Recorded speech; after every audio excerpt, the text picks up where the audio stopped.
This answer writing technique can definitely help you score one of the highest marks in the UPSC mains examination.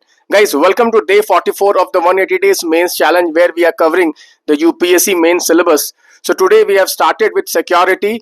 Guys, general studies paper 3. Today's topic was introduction to national security. You had to go through our mains master notes, mains master cards, and then you have to attempt this question. Let us see the PYQ. Guys, analyze the multidimensional challenges posed by external state and non-state actors to India's internal security. Also discuss measures required to combat these threats.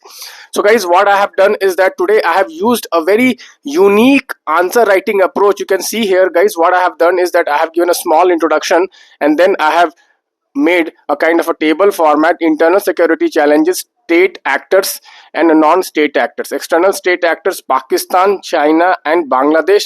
And you can see how I have written point format: what are the threats originating from Pakistan, use of non-state actors to launch terrorism in India, for example LET, then drug trafficking through Punjab borders, counterfeit currencies through Nepal borders, then China's support to northeast insurgency, support to Naxalism, then Bangladesh illegal migration, then non-state actors: left-wing extremism, northeast insurgency, terrorism, drug trafficking, organized crime, communal rights, etc., etc.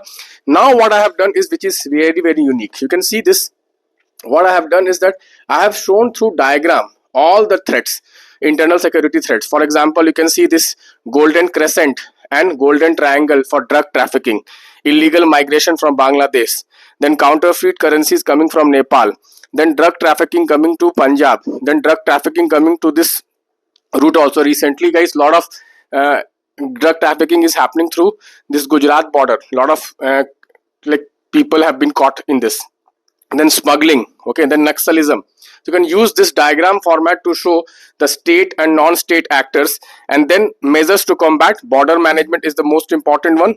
Counterfeit, countering terrorist financing is the second one. Then modernization of police. Then Samadhan strategy for Naxalism. Then guys, you can write some more like de-radicalization of youths, strengthening the intelligence network, and cyber security framework.